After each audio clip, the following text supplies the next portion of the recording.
Beautiful. All right. Hey, Fish, we are live. We're going to be talking a lot about, we got a ton of things to talk about, but we've certainly got to talk about the cream of the crop in the NFL for the Final Four. Wouldn't you agree we do have the best of the Final Four? We do, and just want to say we had technical difficulties yesterday. If you couldn't catch us, it was something between us and us. So we will rectify that by just giving you, me, and Daly today. We'll get the hard line on in osmosis. Final Four, yes, we got the Final Four right. Like sometimes you go to the NCAA tournament and you say, "Wow, there's a 12 seed in there." I think we got the best four teams, and the Bengals and the Chiefs in the AFC, and the Philadelphia Eagles and the San Francisco 49ers in the NFC. What about you? Yeah, I agree. I agree 100%. If I had to pick at the beginning of the at the playoffs, yeah, absolutely, I would definitely say it was them. I got to tell you though, I think the Eagles are showing to be the best team. I mean, they destroyed the Giants, who you and I thought were definitely on the rise. And to me, I look at the Eagles; their personnel is all back; they're healthy. Jalen Hurts seems ready. I'm not going to say this because I still want all the games to be good. I think this could be a runaway. It could be a runaway where the Eagles just destroy the 49ers and destroy whoever's going to be in the Super Bowl against them. So, I mean, they're that strong. And I wouldn't have thought that at the beginning of the season, and I don't think you did either, but certainly about 6 weeks in, I was like, this is a strong team. This is a really well put together team. What are you thinking on the Eagles? I disagree. I think that they'll probably beat the 49ers. I don't think they run away with it. I think that you have number one defense, and this D'Amico Ryans, who's a defensive coordinator of the 49ers, he'll be wearing a head coach's headset next season. He's that good, and he's getting that much accolades. So I think he'll figure out a way to stop the running game, which had 268 yards for the Philadelphia Eagles against the Giants. If you do that, then you have a puncher's chance. Yeah. Well, and I agree with you on the 49ers. I actually think, if I had to pick a favorite that I want to push for, it would be them. I love that Kittle's bobble catch in that game on Sunday. Man, to me, that might have been the moment of the playoffs. And I think that catch turned it around because, the Cowboys defense actually played fairly well up to that point. And then once you got into the third and fourth quarter, the 49ers kind of controlled it. And then thanks to Dak's mistakes, the 49ers hung on. Absolutely. I mean, and boy, there has been some brutal criticisms of Dak Prescott in social media. The Dallas Cowboys even put out on their own Twitter account saying Dak Prescott threw 2 interceptions and we lost the game. I was shocked at some of the reaction to this, but it's knee-jerk reaction. The same thing with Buffalo. Is getting a lot of crap from their own fans, and that's what happens. People are passionate about their teams. I'll ask you this. I think the biggest shocker of the weekend for me, John, was the Bengals just destroying the Bills. I basically thought the Bills would win that game. Not only did they destroy the Bills, it's the fact that they had so many injuries, the Bengals, and that takes away that narrative. They had 3 starting offensive linemen out, and they go into Orchard Park, and it really was a game until about halftime, but you just see that Joe Burrow was throwing dimes. Well, and when you think about it, they went up 14-0. The game technically was over at that point because the Bills they kind of came close. It was 17-7 at the half. But how do you not consider Zach Taylor as coach of the year? I mean, what a great job he's done with them. What a great job he's done with Burrow. You got to consider, when you figure his first year, I think he won 1 game. I disagree. I think he won it last year, and I think guys like Brian Dable, who took Daniel Jones in that Giants team, I mean, when you have skill position players for the Bengals like T. Higgins, Tyler Boyd, Jamar Chase, Joe Mixon, the Giants have no one. The Giants have John Daly, the golfer, John Daly, the podcast host, Eric the Fish Snyder, and Hardline. And Hardline is basically a center that's eligible. That's it. And they made. There's an old saying. They made chicken shit into chicken salad. I love Doug Peterson's job they did in Jacksonville. That's a 4-win team coming off a lot of crap with Urban Meyer, and there'll be more stories about that. So there's a lot of guys out there. Nick Sirianni might win it. Philadelphia was 15. John, Philadelphia was 15-1 when Jalen Hurts started and dominated like that. Yes, Does Zach Taylor get consideration? I think someone else will win it. And that's what I'm saying is that, Right. he has not been in the conversation, and I think he has, and I think you got to look at what he's done. You also got to look at the Bills. The Bills need to, in the offseason, they need to get a good rushing duo. They're putting way too much pressure on Josh Allen. And I look at the Bills over the last 3 or 4 weeks, and I realize they didn't have Von Miller. And that defense since early December was not the same. And I mean, there were times Jamar Chase was like wide open. I mean, there was nobody around him. And even in the snow, when Joe was kind of, shot putting balls, he still had plenty of time. So there's something going on there that the Bills are going to have to get moving. Go ahead. As a fan, you've watched all sports. You're the biggest baseball aficionado that I know. And we've talked about this on previous shows, but it happened again in the Giants game and the Bengals game. I'm tired of announcers trying to sell the game when you know what the outcome is going to be. I've seen announcers in baseball. I don't want to put I love John Smoltz, but if it's 8-0 in the 9th inning, turn it off. You have no shot. It's a 1 in 1,000 chance. It's 38-7 with 7 minutes to go in the 4th for the Eagles over the Giants, and they're still trying to sell it. Stop. We're not as stupid as you think we are. Maybe I am. Taking care of the advertisers. That's all they're doing. They're taking care of the advertisers. Right. Hey, let's get into because Patrick Mahomes and that ankle injury, and I'm reading stuff today that he's going to be ready to go, but you're hearing different stuff. Well, I'm just going by all the pundits and sources that I have that you have a high ankle sprain. It's not to the extent that Tony Pollard got the same sprain in the Dallas game. They took him off in the cart, but he's hurting. And I love the rhetoric that comes from Patrick Mahomes. Pain is pain, but he's not going to be 100%. I can guarantee you that. And a lot of his game is outside the pocket and improvisation. So is that gonna hurt the Chiefs? Yes. I also think Cincinnati's got that chip on their shoulder. They were in the Super Bowl last year and a few plays away from winning it. So I think Cincinnati's a hot team coming in. And if Mahomes isn't 100%, it's the reason why I'm picking Philly and the Bengals to go to the Super Bowl. Yeah, I'm with you as well on that, and we'll get into those picks later. All right, folks, welcome to Daily Fish, coming to you from Vegas and Myrtle Beach. I'm John Daly. He is Eric Fish Schneider. We also have the Hard Line with John Hardison from the Cost of Winning podcast and all of his sports betting advice. Unfortunately, he couldn't be with us today because of the technical difficulties we had. Folks, if you got questions or comments, drop them in the chat box, or if you're not watching us live, email us at dailyfish1, the number 1, dailyfish1@gmail.com. All right, Fish, a couple other things. Let's go a little, whoa, Nelly, take us back to some super teams. Talk about this. This is actually kind of cool and kind of an idea for today. Go for it. Absolutely, and I'll throw it forward to you on a question thing. The reason why Hardline's not with us today is because in our pregame and yesterday he said to us that the Dallas Cowboys are a better team than the San Francisco 49ers. I think along with all the Dallas fans that are sitting on toilets right now with diarrhea, he's one of them. Super teams was something that John and I watched in the 70s. It was a reality show basically, and it happened when football season ended. In that time between baseball pitchers and catchers report, you took the best team in the NFL, Super Bowl winner, and the Major League Baseball winner, and they did all kinds of events like tug of war, John. They did obstacle course, they did cliff diving, they did things that they'd never allow nowadays because of contracts. But let me show you a clip of I believe it's the Dallas Cowboys and the Kansas City Royals from 1978. Now past 20 minutes, which is by some measure, the better part of 3.5 minutes, a new record for the tug of war. Now the time wears on. The crowd's enthusiasm maintained a level pace as the Dallas Cowboys remained aggressive, trying to grab back the advantage from Kansas City. Couldn't gain much as the Royals held and held and held at 33 minutes. Love it. That's classic stuff. And let me jump in, and then I'm going to ask you a question. You could give your take on it because I don't want to run you, but I just top of my head.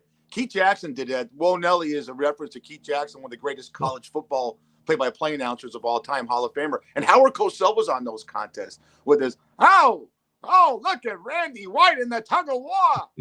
Hold that Danish, and all that crap. Freddie Patek, 5'4" shortstop for the Kansas City Royals. John and I are very familiar with him, and those of us that are our age know that.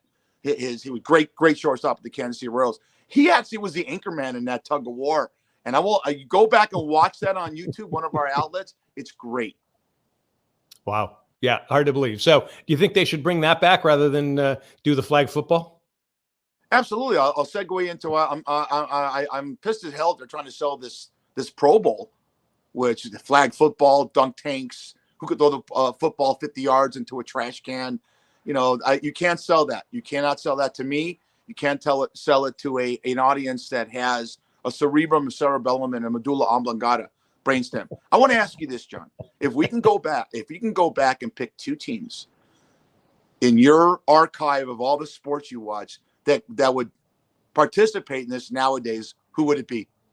Well, this is personal for me. I would take the 2003 Yankees that ousted the Red Sox, and then I would put them up against the New England Patriots, so that at least the folks in New England would get a little revenge, because I'm certain most of those players on the Patriots that won a Super Bowl could do that, even though the Yankees didn't win the World Series that year. But that's what I would pick. What about yours? Oh, I would go the 1985 Chicago Bears against the 1977 New York Yankees. The Bears with William Refrigerator Perry, Jim McMahon, Walter Payton. I'd have Ditka on there anchoring the tug of war. The Yankees, Thurman Munson, Lou Piniella, Reggie Jackson, Billy Martin's as tough as anyone on the Bears. That would be I could only imagine Howard Cosell going crazy. Oh, look at Reggie Roo, So that's what I would do. I think it was great ratings for ABC back in the day, and it lasted I bet you that show lasted 6 or 7 seasons. I would think so. Yeah, I think it did. And I can't say I was a regular watcher of it, but I did watch it, and I do remember a lot of the clips there. Folks, if you've got a comparison you want us to put on there, write to us at dailyfish1@gmail.com. Or if you tell us what you think about the flag football Pro Bowl. I mean, is something you're in favor of, or what do you think? So give us your thoughts on that. There we go. We know what fishes are. All right. Next topic. Hey, Shannon Sharpe got into some jaw jacking from the stands during a Lakers-Grizzlies game last week. What popped up to me is that entertainment, or shouldn't he have been chucked from the arena? I mean, if you and I were jawing with one of the players on the teams, or a couple of players on the team, security would have chucked you and me out in a minute. What do you think on that? What's your take? The whole thing was staged. I have incredible sources that said that it was staged because he's a class act, Shannon Sharpe. I've met him. And there's no way he's sitting there courtside throwing F-bombs to John Morant and the rest of the Grizzlies about LeBron James. That's not his personality. He hosts a show called Undisputed with Skip Bayless, another member of Mensa. And he did that knowing that Monday morning when they came on, it'd be the first thing. It's all about ratings. You always say all the time, everything's about ratings. Okay. The WWE, the World Wrestling Association, they're all fixed. This is a fixed. I wonder who the director was. I wonder who the writer was. And they did remove him and take him in the hallway at halftime. He came out in the third quarter and they show him hugging afterwards. But it was something that they could use on Undisputed to start off their show. And I guarantee you people watched. I was not one of them. No, I wasn't either. And I kind of read it afterwards because it was a West Coast game. But, Shannon Sharpe did apologize because I think there was a lot of feedback on that. And at the same time, too, I've got to think, before he goes in there on his show, they pick their topics and they pick which side they're going to be on. And it's just set up that way. And that's the way, unfortunately, the sports talk shows are, the news talk shows are the exact same way too. So anyway, let me ask you that real quick. We have a couple of minutes to expound on that, because you have such a expansive journalistic background, and you did local news, and you were an anchor, and you said the facts, and you're right. If you watch CNN, as far as politics or just news, CNN, Fox, MSNBC, We Now TV, whatever you watch, and then you watch these sports shows in the morning, it's all about shock and awe. What are you going to say to get Eric Snyder's attention, the fish man, or get John Daly's attention? And then we talk about it. All right. We're talking about Shannon Sharpe on our podcast, and that's exactly what they want. Well, and that's true too. But at the same time too, you and I are talking about it in a way, and I'm sure we agree on most of it. But at the same time, too, you have to understand, and this is what I wrote about in my book, is that there's a sports and entertainment bias in the news. And the news, when they set up the story, all they're going to do is here's one side against the other side, and they argue and they battle, and whoever wins, wins. Instead of here are the facts. Here are the facts that you can figure out for yourself, cold, hard facts. Both sides have their own facts. Instead, they just kind of give you the battle. And unfortunately, that's what's causing, and we'll talk about this later in the show because of things that are going on in the country, but that's why we get people battling each other. And that's why we get a lot of, we get a lot of violence, and we get a lot of people who are not getting along, who are stuck in their own worlds. They're the heroes of their own stories. And unfortunately, we're not getting facts. That's the problem. And, unfortunately, sports and news broadcasts are adding to that. So, all right. Want to go to the memes? Let's go to the fishy memes. What has caught your eye this week, Fish? Do you got some good ones? I got some good ones. And we showed them yesterday. Everything about as we're approaching Valentines Day, everything's about true love. So if I could just get my phone, let me see this. Look at that. Beautiful. Is that true love right there? I mean, I don't know who these two people are. I applaud them. But that guy looks like the guy in front looks like someone that hangs out at young girls' religious schools and sits in his car with Cheetos and an orange soda and watches them walk out with their skirts. That's all I'll say about that. But that's true love. I love true love. Here's the more true love, John. Look at that. That's the greatest, man. Yeah. I love that. I mean, good for them. We talked about it with reporters.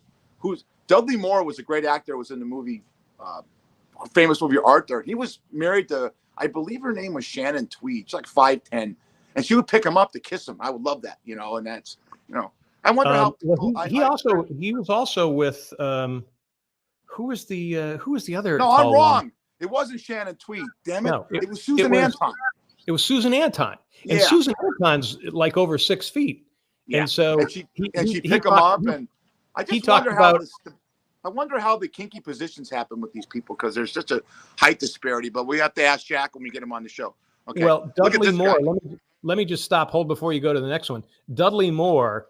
One of his very close friends worked with me on Real TV, and he said one of Dudley Moore's great lines was that Susan Anton was so tall, I had to go up on her. Daly with the funny one. Hey, breaking news here, exclusive on Daily Fish. Wow, Daly with a subliminal comment about a sexual position. Oh, I'm sweating in 36-degree weather. That being said, look at that. That is, you don't allow that attire on an airplane anymore, but that's fantastic. Gang shit. All right. I don't know. How do you walk? That's the thing. Yeah. Well, anyway, go ahead. Go. If he walks wrong, grandma's going to take care of him. I mean, she's got the gang symbol and the Glock 9. We got some issues about that. My ex-wife sometimes make it on the show. And look, if Monday we're a person, Tuesday, look at that look. I have to see Fish naked again. My God. I'm just going to, that looks like that looks like Fran Drescher and Joan Rivers with hair combed over, bad versions. Okay. Look at this. How do you get, wow. There's a Raiders season ticket holder that's just fed up. Oh yeah. Yeah. Nice beard. Nice beard. Look at this fashion attire, Mr. Daly. What do you think, buddy? Look at those suspenders.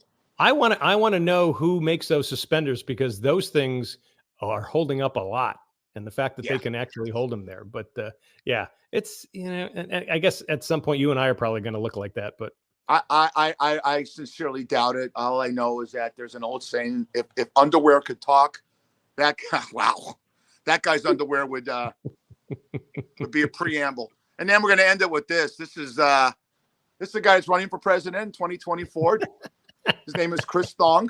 And I mean, really? I mean, can you imagine being on a construction site and you bend over and your fellow workers see that?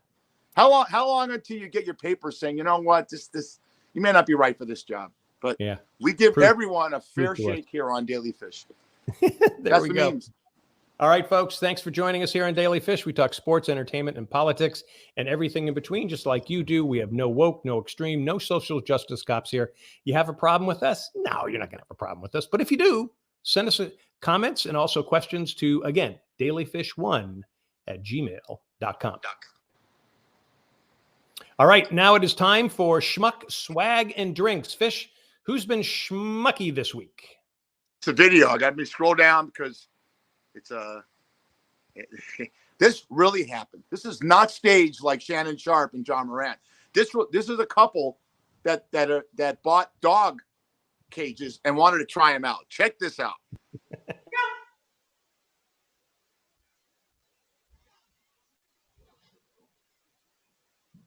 Good boy. Can I do these?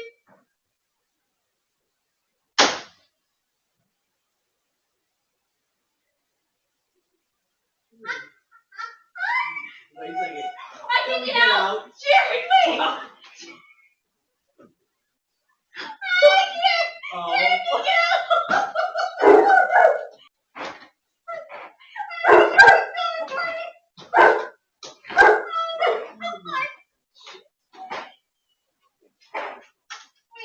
I can pull it.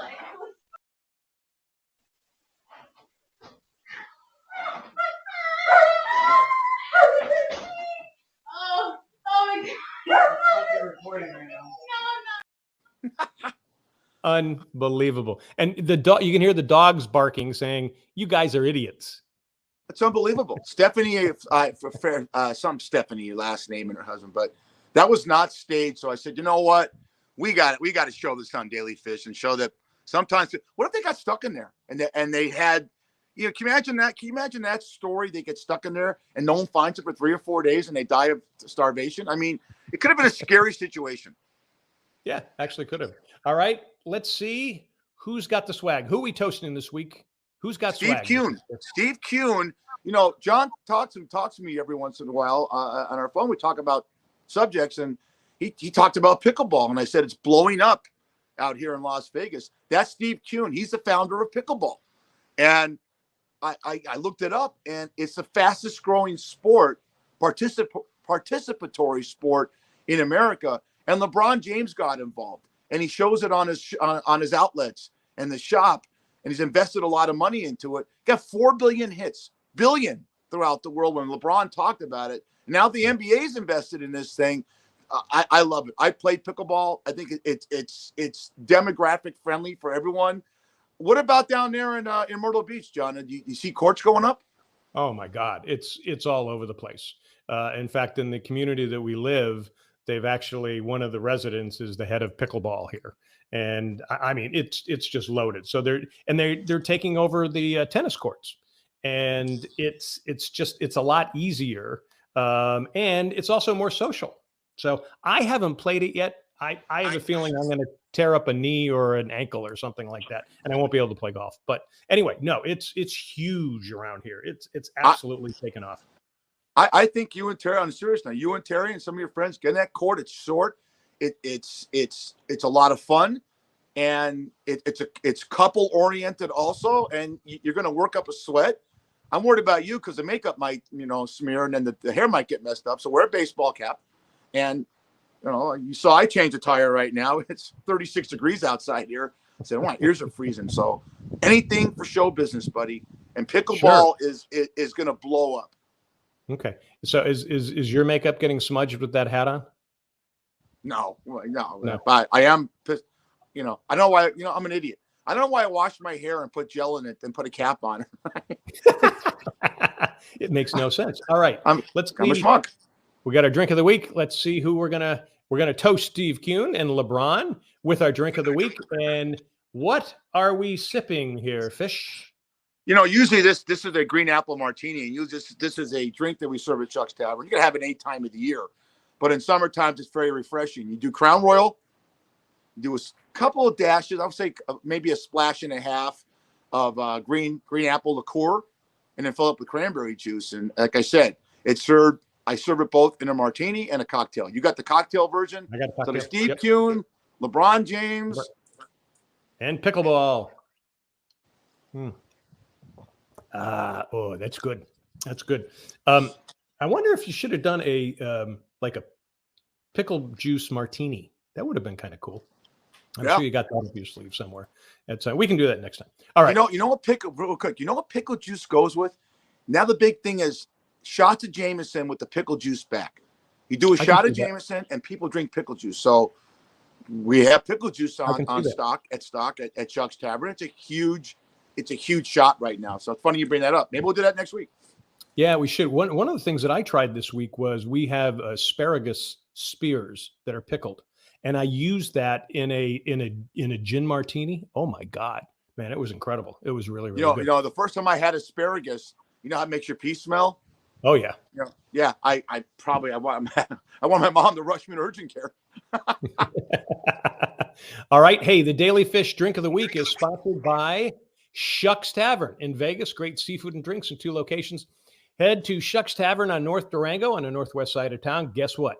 Fish is there overnight. Go in there, say Daily Fish Podcast. You get a free drink. Do it the next day, Daily Fish Podcast. You get a free appetizer. Again, that's Shucks Tavern. Check out Shucks Tavern on Facebook. Again, folks, this is Daily Fish. We're on Facebook at daily.fish.5. Subscribe there. Also subscribe to us on YouTube. You can listen to us on Spotify, Apple, iHeart, Stitcher, and Amazon. You can watch us on Facebook at Myrtle Beach Golf Channel and Myrtle Beach Grand Strand Live. Check out Daily Fish on YouTube, Hey Vegas TV, and Wingding TV. Also, check out our posts and our news updates that are on Facebook and Twitter. Also, check out Daily Fish as well, and check out our interviews. Last week, we had Brian Cranston talking about the 2nd season of Your Honor and Showtime. He also filled us in on the Rams and the Dodgers. And we got some other guests coming up this week too, Fish. Can you talk about those? Well, we do. Before you go back to Brian Cranston, I'm so into Your Honor, and I'm caught up.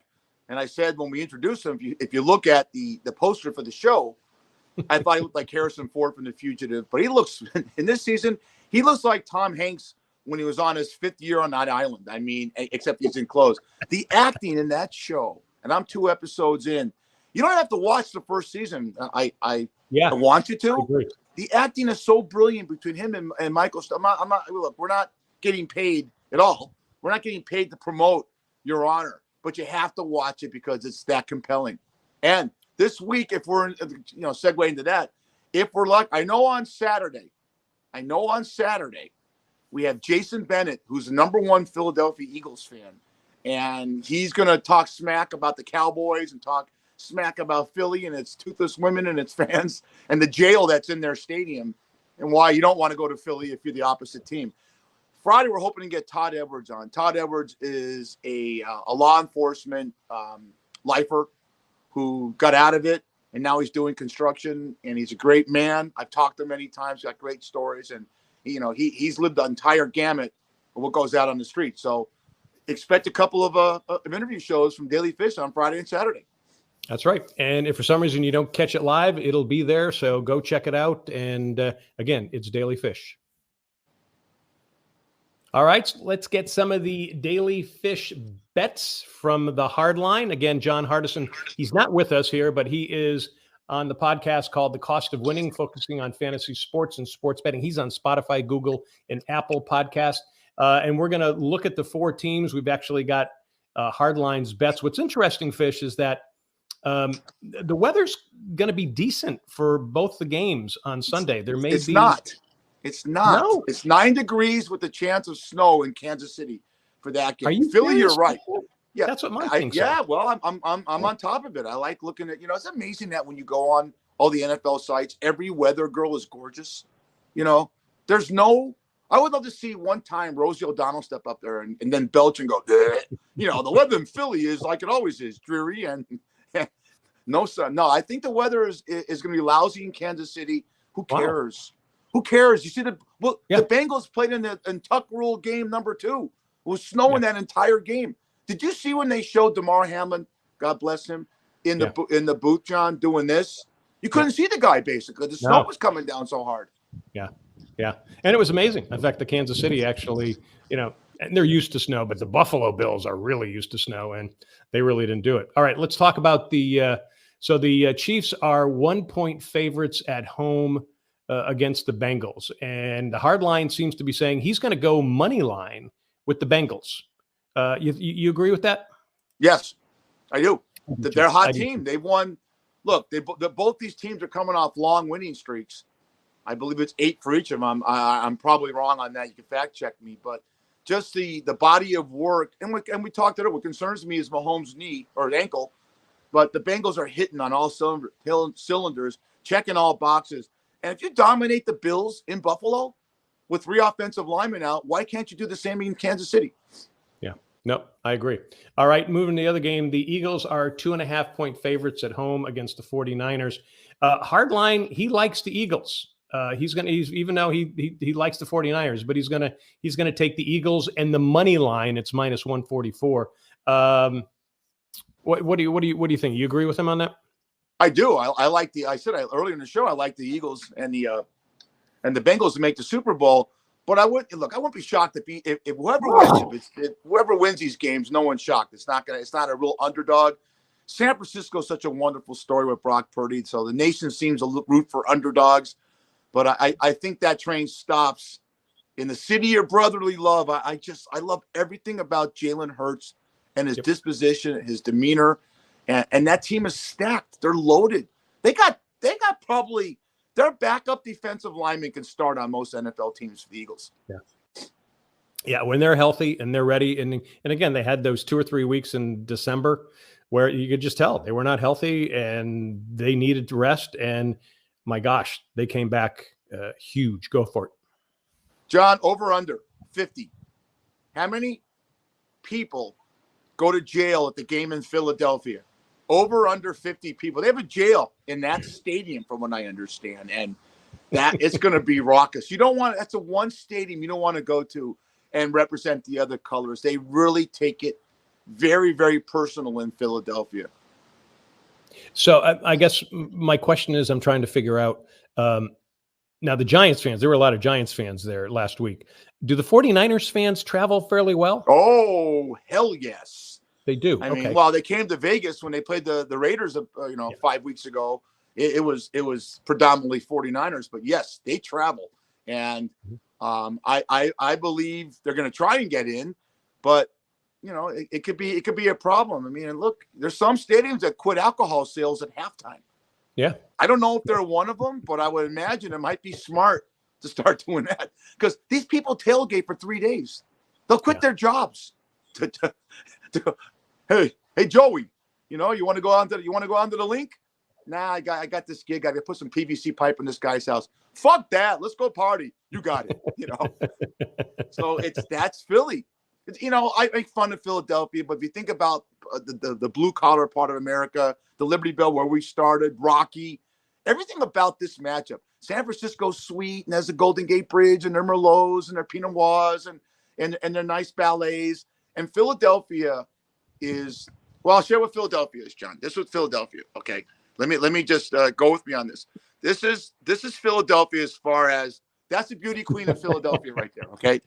That's your former Miss Philadelphia. And she takes care of her man. So you never answered me. Over under 50, Jonathan. Oh, I would say over, but I don't know if they have room for 50. Do they? They probably do. They put them in the women's jail. There's even more broads in there. Oh, I can't. Yeah, Sorry. no, I'm definitely saying the over. And if for some reason the Eagles lose, it'll be triple that. So yeah. I got to tell you, one of the great things about Philly, and you talked about San Francisco, and San Francisco is a great food town. Philly is one of the great food towns in the world, and it's great. Just if you're just a blue collar person, or whether you're an opera singer like yourself, it's a great place to go, and there's tons of restaurants. Tell me, because you do a show called Undercover Jet Setter. We all know Philly for their cheesesteaks. They're famous for Philadelphia cheese. Tell me something that we wouldn't know. I wouldn't know about a restaurant in Philadelphia that would just stun the audience. It's a James Beard type restaurant, and it'll be talked about in the Food Network with Bobby Flay and Giada. I can't remember the name, but it's there's a he's a Michelin And he's got this sushi restaurant, and it's just crazy sushi in different ways you've never seen it before. And I'm drawing a blank on his name because we weren't expecting to talk about that. But if you go to Undercover Jet Setter and look up Philly, you'll find that. And there's probably we probably got about 10 restaurants on there that you could go take a look at. And when you look up Philly on Undercover Jet Setter, John will have a prosthetic where he has no teeth, his hair's all gelled up backwards, and he has a Philly accent. His host, Susan Azzaloni. Yo, Susan, let's go to that. What's that sushi fucking joint? He even curses on it. No, he doesn't curse. But John gets into character. Yeah. No, it's perfect. You'll like it. All right. You'll like it. And that is the Daily Fish Hardlines. And again, with John Hardison. Hardison's not with us. He'll be back next week. You can find him here with us, but he's also on Spotify, Google, and Apple Podcasts. And stick around, folks, because Fish and I are going to get into a little political controversy. All right, Fish. One of the things that's really it's weird. This is really happening. Mass shootings in California, and they're happening in Asian communities. This is strange, and it's really pummeling the state of California. People are really devastated over this. I've said this before. I have a lot of family in Australia, on my wife's side, tons. And their kids, my nieces don't understand when they look on the news, what's going on in America. We look very barbaric to them. I'm a big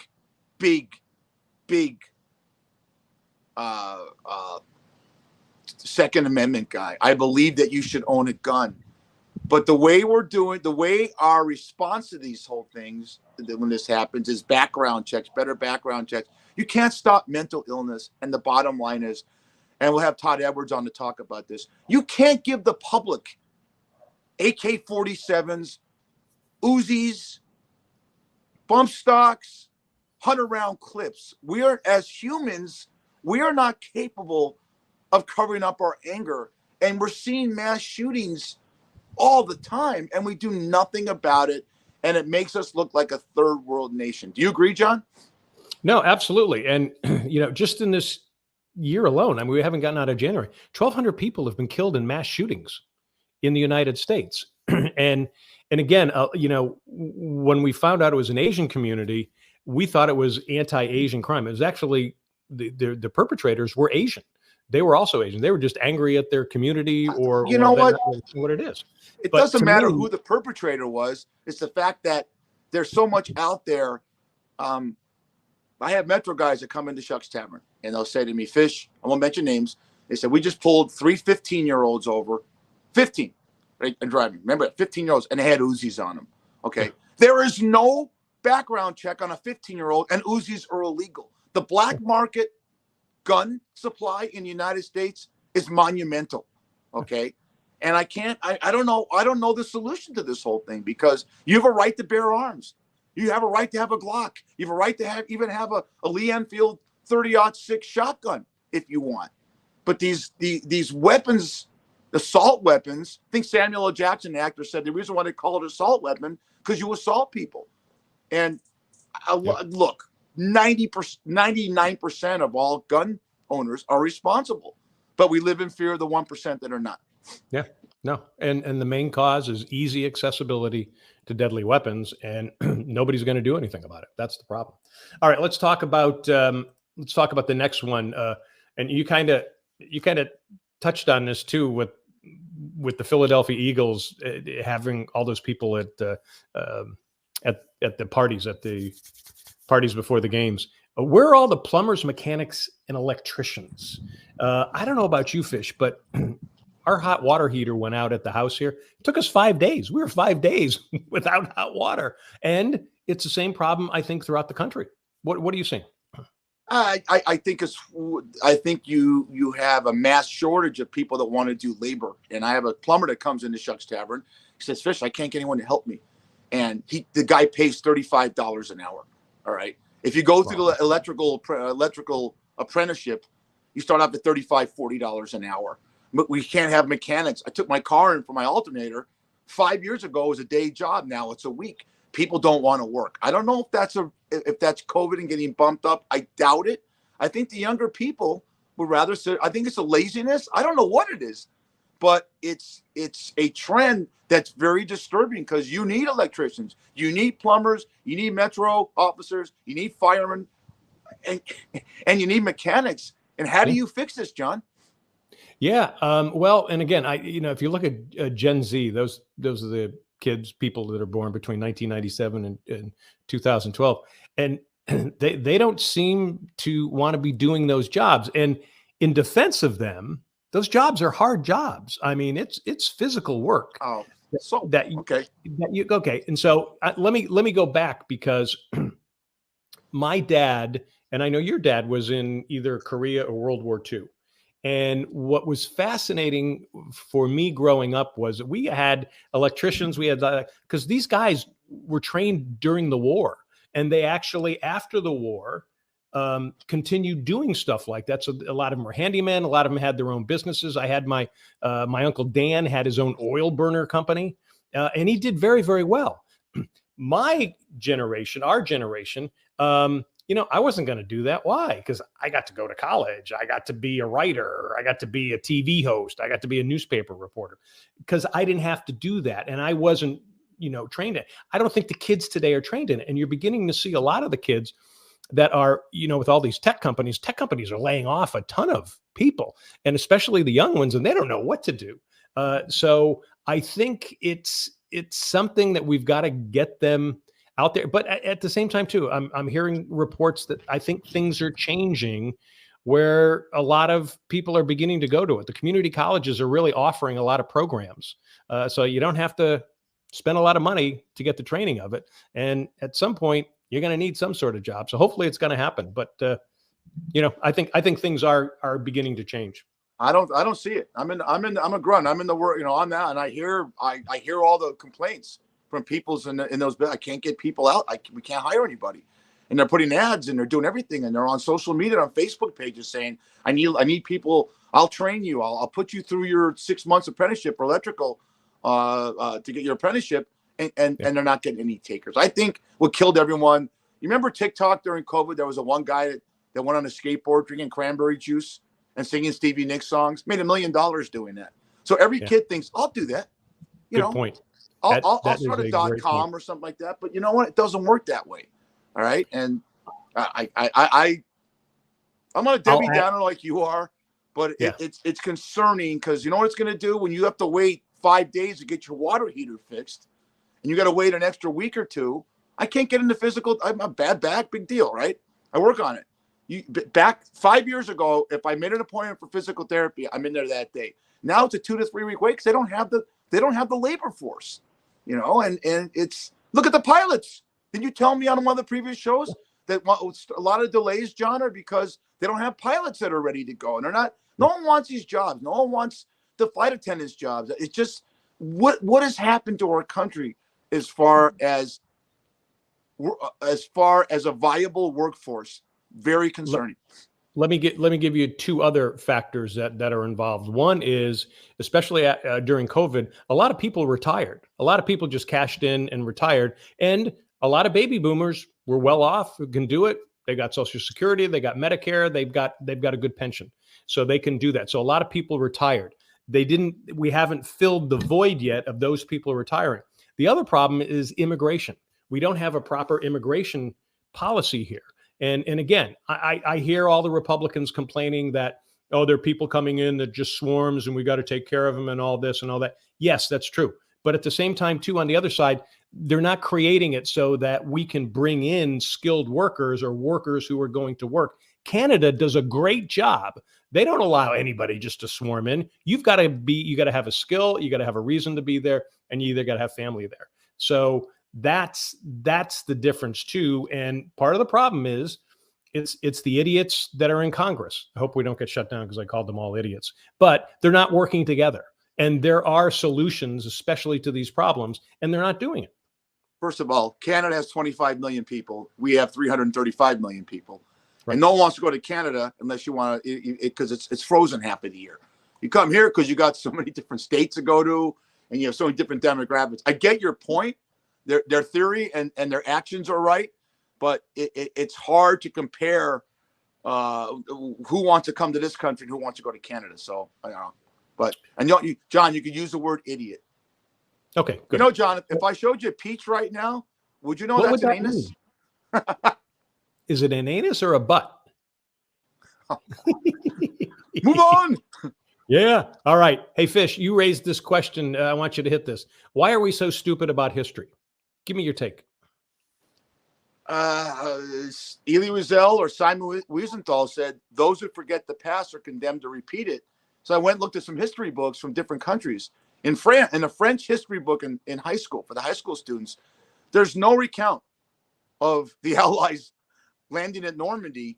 And yes, Charles de Gaulle liberated the Champs-Élysées, but Patton allowed him to. So, you know, history is written by those who hang heroes, a famous Scottish saying.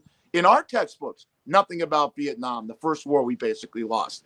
Go to an Iraqi textbook, nothing about Desert Storm. Actually, they said Saddam Hussein won because we backed out. He didn't win. Okay, so everyone is as you said is the hero of their own story. I think it's damaging when you don't teach history. I was around guys that were watching my bar. Saving Private Ryan was on the background. They had no idea at 40 years old what that movie was about. And it's scary to me that you don't know history, because how do you move forward if you don't know what the past was? Well, and I think a lot of the problems we have today are because of that. I mean, we don't teach civics, so people don't understand what's going on, how government runs, and why we have it. We've got idiots in the Congress who don't even know the three branches of government. And it's unfortunately that's the way it is. And I'll go back to another problem on the other end. That's probably going to make it worse is that there are fewer kids that are going into teaching. The amount of kids going into teaching has dropped dramatically from 2010. And it's because teaching isn't fun. It doesn't pay you a whole lot. It's dangerous. So you see a lot of people opting out of that. And so, you know, how do you fix that? I don't know. I mean, the news media. I mean, you know, the news media, you can go watch Fox News, go watch MSNBC. They're covering the same story. It's a totally different story. It's a totally different story. And you're watching the same thing. So, you know, you got to do a lot of work to go and figure out what the truth is. And so that's news. Can you imagine in history what they're going to do? So anyway, let me do our little bye-bye here before we jump into the last topic. We are Daily Fish. We're coming to you from Vegas, Myrtle Beach. We hit sports, entertainment, politics, and everything in between, as you just heard. We're on Facebook at daily.fish.5. Watch us on Facebook at Myrtle Beach Golf Channel, Myrtle Beach Grand Strand Live. Check out Daily Fish on YouTube, also Wingding TV. We're also on Hey Vegas TV. Go to heyvegastv.com. You can listen to us. If you don't want to watch fish in that stupid hat, you can listen to us on Spotify, Apple, iHeart, Stitcher, and Amazon, and all those channels.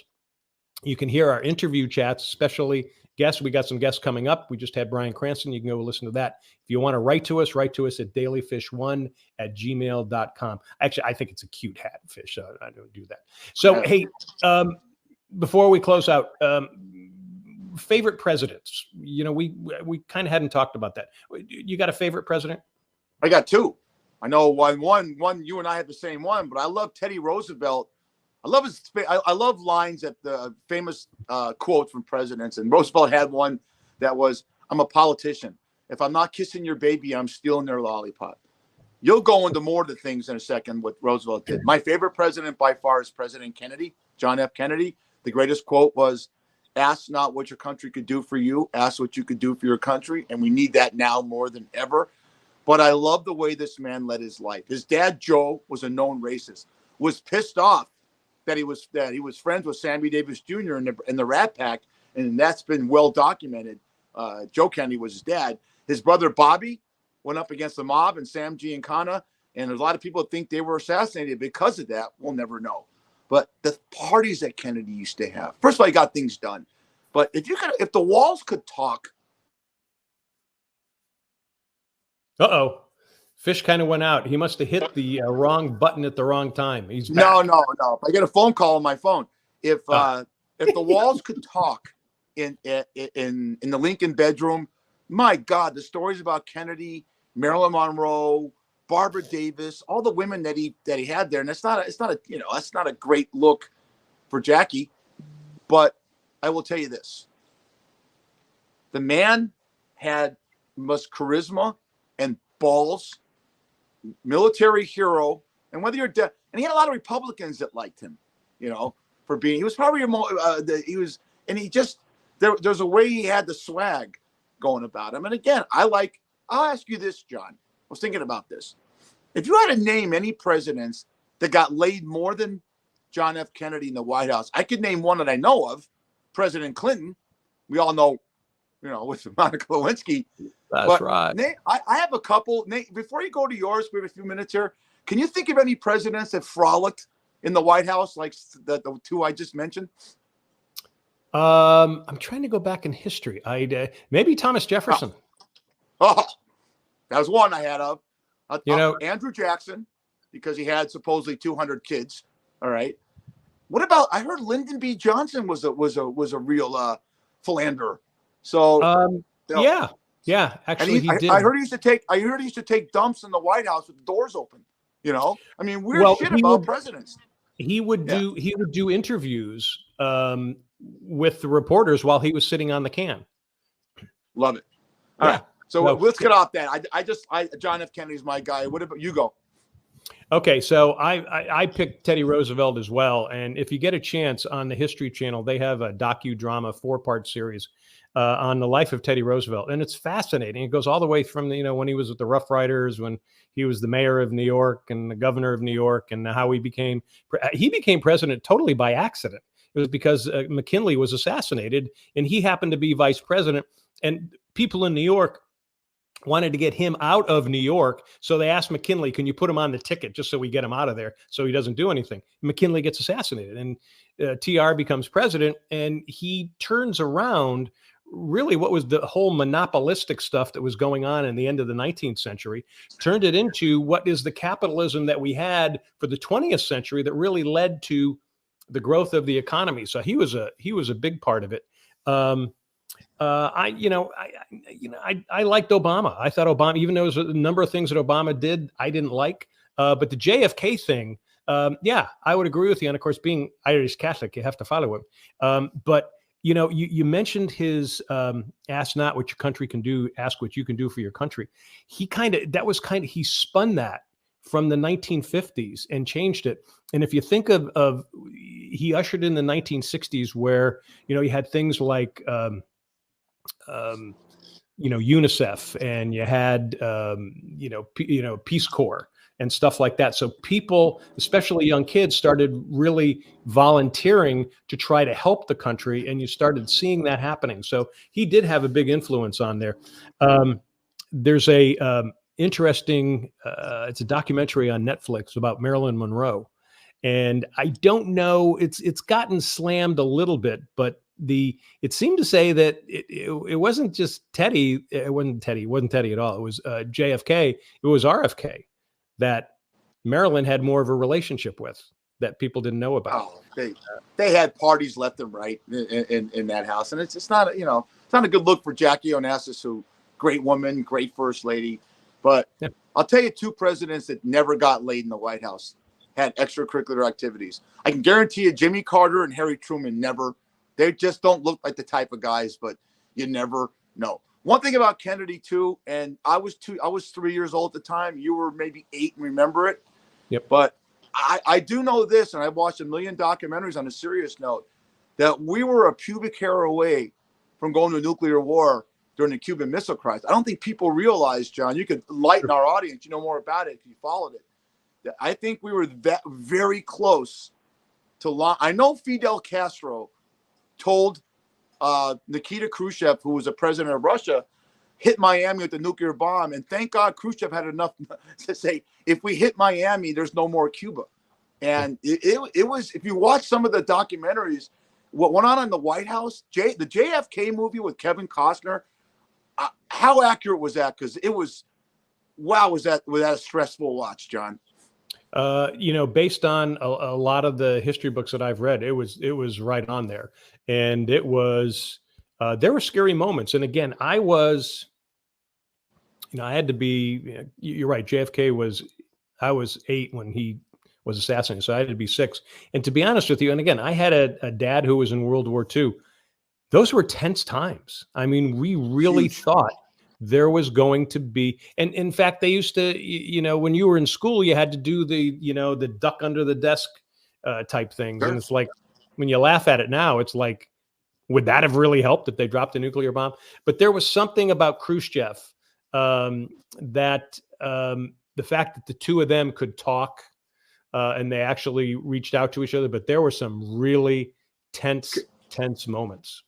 We got a couple of minutes left. I'm glad you brought that up, because you just said the fact that Khrushchev could talk, and behind the scenes, him and Kennedy got together, which made, Khrushchev was basically crucified for that by the Russian part, by the Kremlin. But he had enough balls to get in touch with Kennedy, and they talked. And the fact that we can't get Putin and Biden to talk, when who knows what's going on behind the scenes? I think Putin's crazier than a shithouse rat. And you said it. Sometimes I agree with you that if what's going on right now in Ukraine goes really south for the Russians, he might resort to chemical or nuclear weapons. We don't have a dialogue anymore between our leaders, and that is, in the times now, we can't learn.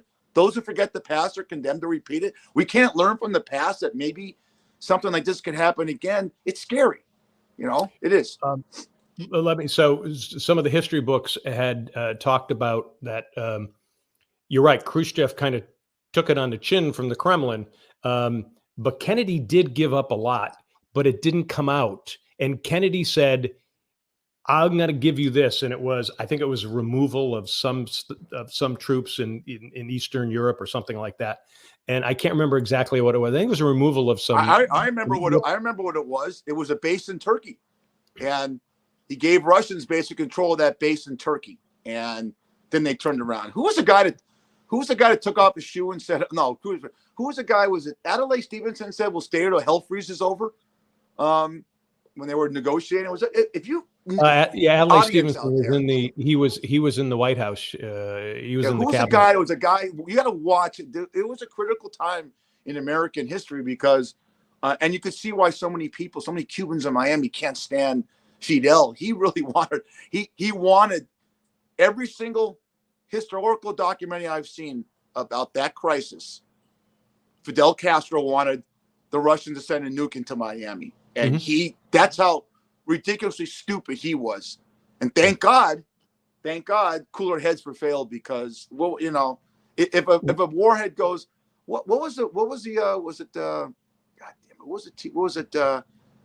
where it was a famous, so cold that I can't think of it.